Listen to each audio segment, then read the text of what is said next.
যে আমাকে চিনবে এবং আমি চিনব এমন লোকের সংখ্যাও কম। আমার সামনে আমার ছোট ভাইরা যারা আছে, তোমরা আমার হয়তো টেলিভিশনে দেখে, পত্রিকায় দেখে, বিভিন্নভাবে আমার নাম শুনে হয়তো আমাকে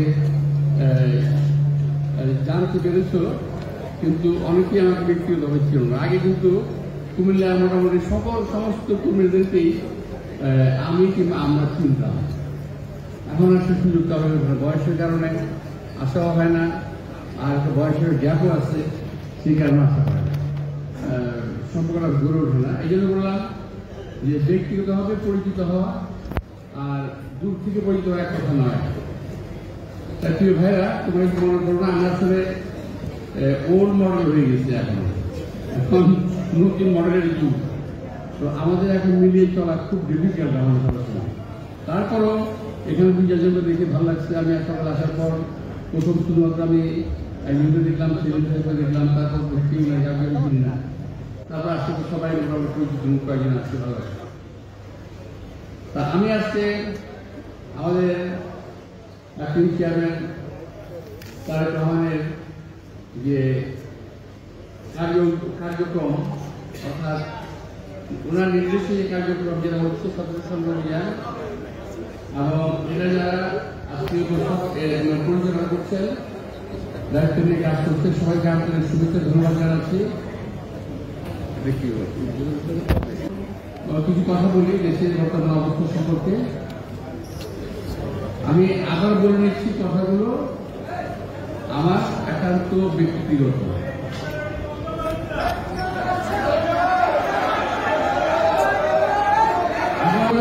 সামনে তাদেরকে বলছি, স্লোগান অবশ্যই রাজনীতিতে একটা অত্যন্ত প্রয়োজনীয় একটা বিষয়।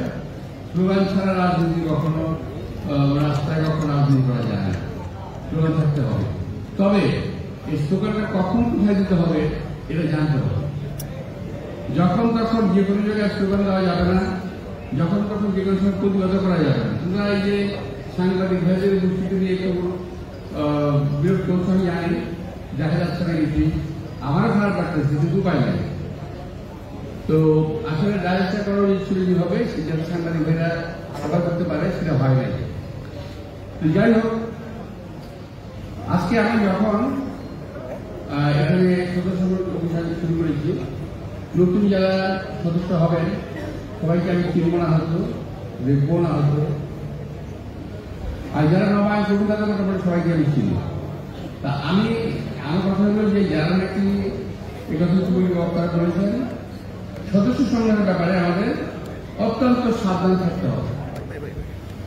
কিছু গোষ্ঠী আছে, কিছু লোক আছে যারা সুযোগ সন্ধানে কোন সময় রাজপথে আসে নাই, মিছিলও করে নাই, মিটিংও করে নাই, হয়তো আমার সঙ্গে আপনার সঙ্গে একটা যোগাযোগ আছে কিংবা ছিল ব্যক্তিগত, কিন্তু সেই সুযোগ নিয়ে তারা বিভিন্ন অঞ্চলে, বিভিন্ন সময়, বিভিন্ন জায়গায় সুযোগ নিচ্ছে, চাঁদাবাজি করছে, দখলবাজি করছে, আর বিএনপি বদনামটা বিএনপি ঘাড়ে আছে। এখান থেকে আমাদের সাবধান থাকতে হবে এবং ওই শ্রেণীর লোককে সদস্য করা যাবে না।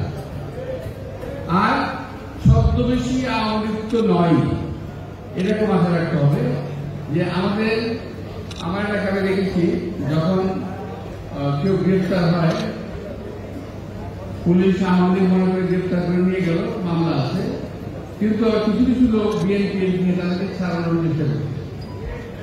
এটা সারা বাংলাদেশে এটা প্রচলিত। এখান থেকে আমাকে বিরোধ থাকতে হবে। আমি যত ঘনিষ্ঠ বন্ধুই হোক, আপনাদের মনে রাখতে হবে, রাজপথে কিন্তু আমাদেরকে কেউ ছাড় দেয় না। যত ঘনিষ্ঠ বন্ধু হোক, আমাদেরকে গ্রেফতার করা হয়েছে, আমার জীবনে আমি কত তেরোবারের উপরে গ্রেফতার হয়েছি, আমার ভুলতা কম বেশি হতে পারে, বহুবার জেল করেছি। এখানে যারা আছেন এখন নতুন কর্মী, তারা মনে হয় এমন কেউ নাই যারা জেল থাকেন নাই, যারা এমন কেউ নাই যারা পুলিশের অত্যাচারিত হন নাই, অত্যাচারিত হন নাই। সেগুলো দয়া করে আমরা মাথায় রাখে রেখে এই কার্যক্রমটা পরিচালনা করব। প্রিয় ভাইরা, বিএনপির অনেকেই ভাবছেন বিএনপির সুদিন, এখন কিন্তু বিএনপির সুদিন আসে নাই। আমাদের নেতা তারেক রহমান এখনো দেশে ফিরেন নাই, কোথাও ফিরতে পারেন নাই। সমস্যা কিন্তু আছেই। অনেকে প্রশ্ন করেন তারেক রহমান দেশে আসেন না কেন, আর আমি উত্তরে বলবো উনি অবশ্যই দেশে আসবেন, যে কোনো সময় আসবেন, যথাসময়ে আসবেন। মাথায় রাখতে হবে, মাথায় রাখতে হবে আমাদের নেতা জিয়াউর রহমানকে হত্যা করা হয়েছে, আমাদের নেত্রী বেগম খালেদা জিয়াকে হত্যা পরিবেশন করা হয়েছে, তাকে পয়জনিং করা হয়েছে। সুতরাং আমাদের এখন একমাত্র নেতা তারেক রহমান, তাকে আমাদেরকে সাবধান রাখতে হবে, আমাদের সচেতনতাকে ধরে রাখতে হবে। তো প্রিয় ভাইরা, যারা প্রশ্ন করেন তারেক রহমান কেন আসেন না, তারেক রহমান এই 17 বছরে দেশে না আসেই বিএনপিকে অনেক বেশি শক্তিশালী করেছে। সুতরাং তারেক রহমান সাহেব সকল সময় আমাদের সঙ্গে ছিলেন, আছেন এবং থাকবেন। প্রিয় ভাইরা, আজকে আমরা যারা নাকি অনেক আশা করে সদস্য হব, বিএনপি তো ক্ষমতায় আছে, সুতরাং সদস্য হই। আবার বিএনপির কথা না থাকে তখন যে আপনারা কোথায় যাবেন সেটাও চিন্তা করে নিন। সামনে কিন্তু বিএনপির অনেক সমস্যা আছে। বিএনপির শত্রু ছিল দেশে আগে আওয়ামী লীগ, একা বিএনপির শত্রু ছিল। এখন বিএনপি কিন্তু দেশে অনেক শত্রু হয়ে গেছে, অনেক শত্রু, অনেক দল আছে বিএনপির শত্রু। বিএনপি কাউকে শত্রু ভাবে না। আমি স্পষ্ট বলতে চাই, যারা বিএনপিকে শত্রু ভাবেন, বিএনপি কাউকে শত্রু ভাবে না। আমার নেতা সৈয়দ রাষ্ট্রপতি জিয়াউর রহমান যখন ক্ষমতায় ছিলেন, সকল দলের লোককে নিয়ে তিনি পার্লামেন্টে গঠন করেছিলেন, আপনারা হয়তো জানেন না। আমি নিজে শহীদ রাষ্ট্রপতি জিয়াউর রহমানকে প্রশ্ন করেছিলাম, স্যার এই সমস্ত লোকদেরকে নিয়ে আপনি কেন একটা বদনামের কাজ করছেন? অর্থাৎ উনি ওই সময় মুশফিকুর রহমান, সাজিদুর রহমান, অর্থাৎ লেফট রাইট, বামপন্থী ডানপন্থী সবাইকে নিয়ে সরকার গঠন করেছিলেন, পার্লামেন্ট গঠন করেছিলেন।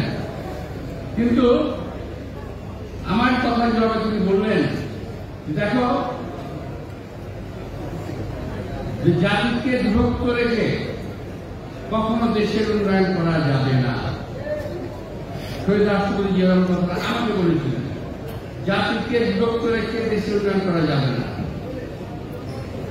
ভাইরা, আজকে বাংলাদেশে চালু হয়েছে divide and rule, divide and rule কর্ম চালু হয়েছে বাংলাদেশে। বাংলাদেশের রাজনৈতিক দলগুলোর মধ্যে যে একটা ঐক্য ছিল 5ই আগস্টের পূর্ববর্তী পরবর্তী সময়ে, সেই তছনছ করে দেওয়া হয়েছে বিদেশি চাপদারদের মানে একটা ইঙ্গিতে। আজকে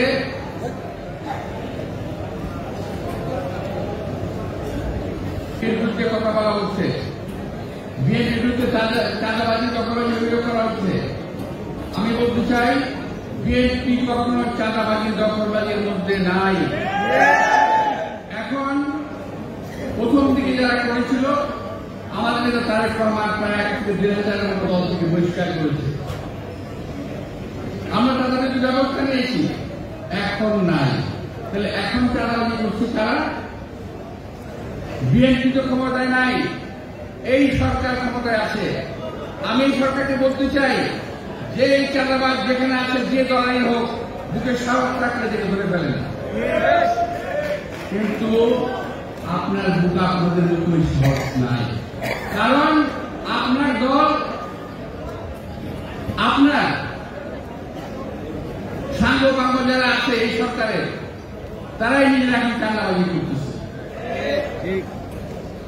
বড় আকারের চাঁদাবাজি, ছোট আকারের না। লুট তলাশ ব্যাংক এরাই করতেছে। 90,000 কোটি টাকা গত 8 মাসে পাচার হয়ে গেছে। ভাই, এই অত্যাচারে তো আওয়ামী লীগকে আমরা দাঁড়িয়েছি, হাজার হাজার কোটি টাকা পাচার করেছে। এখন আমরা পাচারকারীদের পাল্লায় আছি। এখনো এই দেশ থেকে যাদের আজকে রাখেন দেশে কিন্তু শান্তি নাই। সবাই বলছে একমাত্র দেশে একটা এই সরকারের প্রশংসা করা। খেয়াল করে দেখবেন বা পত্রিকা খুলে দেখবেন, পত্রিকা খুলে দেখবেন এই সরকারের বিরুদ্ধে কোনো কথা লেখা হচ্ছে না। কোন পত্রিকায়, ইলেকট্রিক মিডিয়া, কোন মিডিয়াতে সরকারের বিরুদ্ধে কোনো কথা নাই, সরকারের সমালোচনা নাই। মিডিয়ার আজকে স্বাধীনতা নাই। আওয়ামী লীগের সময় স্বাধীনতা ছিল না, আজকেও স্বাধীনতা নাই। একটাই কথা শুধু বিএনপি বিএনপি আর বিএনপি। বিএনপি কি করছে, বিএনপি কি করছে আর বিএনপি কি করছে, এই বিএনপির বিরুদ্ধে লেগে আসছে ওরা। কারণটা কি? ওরা ঘুমিয়ে ঘুমিয়ে স্বপ্ন দেখেন, ওরা একটা বাস্তব স্বপ্ন দেখেন এবং ঘুম থেকে জেগে ওঠেন ভয়ে। সেটা হলো বিএনপি ক্ষমতায় আসছে, নির্বাচন দিলে বিএনপি ক্ষমতায় আসবে, এটা তারা নিশ্চিত হয়ে গেছে। অন্য সকল রাজনৈতিক দল ওরা নিশ্চিত হয়েছে, এই সরকার নিশ্চিত হয়েছে। কিন্তু এই কারণেই ওরা ঘুম থেকে উঠে যখন দেখে যে বিএনপি ক্ষমতায় আসবে, তখন তারা নির্বাচন দেওয়ার কথা বলতে চায় না। নির্বাচনের কথা বললেই গায়ে জ্বালা করা শুরু হয়ে যায়। মনে হয় নির্বাচন শব্দটাকে অবৈধ শব্দ, নির্বাচন শব্দটা যেন উচ্চারণ করা যাবে না, নির্বাচনের কথা বলা যেন পাপ। আমরা গত 17 বছর আন্দোলন করেছি রাজপথে কি জন্য ভাই? কথা বলার অধিকারের জন্য, গণতন্ত্রের জন্য, নির্বাচনের জন্য রাজপথে আন্দোলন করেছি। আমরা আন্দোলন করে আওয়ামী লীগকে দুর্বল করেছি। একটা সময় যখন দেখতে পেলেন, এই সরকারের কর্মকর্তা দেখতে পেলেন যে বিএনপি তো আন্দোলনের ফল ধরে তুলবে, তখন তারা হঠাৎ করে এসেই ওনারা আওয়ামী লীগের পতন ঘটিয়ে দিলেন। আর এই আওয়ামী লীগের পতন তো একদিনই ঘটনাই গেছে। তো এখন বিএনপি যাতে ক্রেডিট দিতে না পারে, এই কারণে এই কাজটি আপনারা করলেন। যাই হোক, যা করছেন করেন। এখন কি করছেন? সরকারের এসে কি করতেছেন আপনারা? আমি একটি কথা বলি, কথা আমি বলে যাব। আমার কথা যদি ভুল হয়, আমি আশা করব সরকারের কোন লোক আমার কথাকে কারেকশন করবে। আমার বক্তব্য ধারণা, বাংলাদেশের স্বাধীনতা সার্বভৌমত্বকে যে রক্ষার জন্য শহীদ রাষ্ট্রপতি প্রাণ দিয়েছেন, যে রক্ষার জন্য আমার নেত্রী বেগম খালেদা জিয়া এত বছর জেল খেটেছেন, যিনি আজকে মৃত্যুর মুখোমুখি, যেই স্বাধীনতার কারণে আমার নেতা তারেক রহমান দেশের বাইরে আছেন, সেই স্বাধীনতার সার্বভৌমত্ব আজকে হুমকির মুখে। শুধু একটি কথা আমি স্পষ্ট বলতে চাই, আগে আমরা ছিলাম, কি বলবো, এটাকে আমার তো সমালোচনা হবে। আগে আমরা ছিলাম কুকুরের মুখ ছিলাম আমরা আগে, এখন ভাই বাঘের মুখে পড়েছি। এই কথাটা আপনাদেরকে অনুধাবন করতে হবে। কুকুরের মুখ থেকে বাঘের মুখে পড়েছি। সিন্দাবাদের বুড়ো আমাদের ঘাড়ে এসে বসেছে, ঘাট থেকে নামতে চান না, ওনাকে ঘাট থেকে ঝাঁকি দিয়ে নামাতে হবে। আমাদের নির্বাচন হাসিল করতে হবে, আদায় করে দিতে হবে। জনগণের ভোটের অধিকার আমাদের ন্যায্য অধিকার, এটা আমাদের পাওনা, হিসাবের পাওনা। আমরা ভোট দিতে চাই, আমরা ভিক্ষা চাই না, আমরা হিসাবের পাওনা চাই। আমি যখন দেখছি আমার দেশের, আমি হয়তো আরো পরে নির্বাচনের কথা বলতাম আমি, কিন্তু এখন কেন বলছি, আমি দেখছি আমার স্বাধীনতার সার্বভৌমত্ব নিরাপদ নয় এই সরকারের হাতে। আমি আবার বলছি, এই সরকারের হাতে আমার দেশে ভৌগোলিক অখণ্ডতা নিরাপদ নয়। এই সরকারের একজন মন্ত্রী বলেছে, এই সরকারের একজন মন্ত্রী বলেছে বাংলাদেশের মানচিত্র বদল হয়ে যেতে পারে। আপনার পরিচয় পত্রিকায় বাংলাদেশের মানচিত্র পরিবর্তন হতে পারে। আমি এখনো বুঝি না এই কথা বলার পরে এখনো কিভাবে তিনি অ্যাডভাইজার আছেন আমি জানি না। যদিও তিনি বলেছেন আমার অত্যন্ত একজন প্রিয়পাত্র, মানচিত্র বদলের কথা আসলো কেন? প্রসঙ্গত বলতে চাই, সেন্ট মার্টিন বন্ধ করা হলো কেন? সাজিয়ে দেওয়া বন্ধ করা হলো কেন? ডাবল মুড়ি, আমাদের মুড়ির পোর্ট, এইটা বিদেশি হাতে দেওয়া পায়খানা চলতে চাই। জিপি ওয়ার্ল্ডকে এটা দিয়ে দেওয়া হচ্ছে। আমি কথা বলার পরে কি বলে জানেন? এগুলো একটা গাধা, বোকা, কিছুই বুঝে না, আমরা কিছুই বুঝি না। ডাবল মুড়িকে আরো উন্নত করা যায়। আমি বলতে চাই, যত উন্নত করা সম্ভব সেটা আমরাই করব, বিদেশি কোনো শক্তির প্রয়োজন নাই। এই দেশ থেকে টাকা অর্জন হবে, সেই টাকা বিদেশে চলে যাবে, এটা আমরা হতে দেব না। অন্তর্বর্তীকালীন সরকার, নির্বাচন দেওয়া সরকার, দেশের নীতি নির্ধারণী বিষয়ে সিদ্ধান্ত নেওয়ার অধিকার তাদের নাই। দেশের অভ্যন্তরে আজকে আপনারা করিডোর দিতে চাচ্ছেন, করিডোর দিতে চাচ্ছেন, এটা কি জিনিস ভাই করিডোর? আপনি কি আপনার বাড়ির মধ্য দিয়ে কাউকে যাওয়ার রাস্তা দিবেন? কেন দিবেন না? দিবেন না এই কারণে আপনি জানেন না ওই করিডোর দিয়ে কি আসা যাওয়া করবে। সাপ আসবে, ব্যাগ আসবে, নাকি অন্য কিছু আসবে, আপনি জানেন না। সুতরাং এই করিডোর দেওয়ার বেলায় সাবধান হন, দেশের মানুষের মতামতের দিকে খেয়াল রাখেন। নির্বাচিত সরকার ছাড়া এই সিদ্ধান্ত নেওয়ার মালিক আপনারা নন। আমি আবার বলছি, এই সিদ্ধান্ত নেওয়ার মালিক আপনারা নন। এই সমস্ত অপকর্ম যদি করতে চান, তাহলে কিন্তু এর পরিণতি ভয়াবহ হওয়ার সম্ভাবনা আছে। প্রিয় ভাইরা, আমি আজকে আর কিছু বলবো না, শুধু বলবো যে বাংলাদেশ কিন্তু ভালো একটা অবস্থানে এখন নাই। অনেকেই শুধু বলেন আমাদেরকে এটা দিয়েছে, এটা দিয়েছে, এটা দিয়েছে। ভাই, আওয়ামী লীগ না থাকলে দেশের উন্নয়ন এমনি হতো। আওয়ামী লীগ না থাকলে দেশের চুরি এমনি বন্ধ হয়ে যেত। আওয়ামী লীগ চলে গেছে, দেশের উন্নয়ন হয়েছে স্বাভাবিক, বরং এখন চুরি হচ্ছে। আপনাদের প্রতিষ্ঠাতা অনেকেই বাচ্চা দ্বারা ব্যবসা শুরু করছে, ঘুষ খাওয়া শুরু করছে। ভুলে গেছেন? ভুলে যান, পত্র পত্রিকায় আসে না। দেখেন, পত্র পত্রিকায় কিন্তু আসে না, শুধু সোশ্যাল মিডিয়ায় কিন্তু খবর আছে। তো একটু সাবধান হওয়া দরকার। আমাদের যেমন সাবধান হতে হবে আগামী দিনে বাংলার জন্য, এই সরকারকেও সাবধান হতে হবে দেশের মানুষের স্বার্থের প্রয়োজন।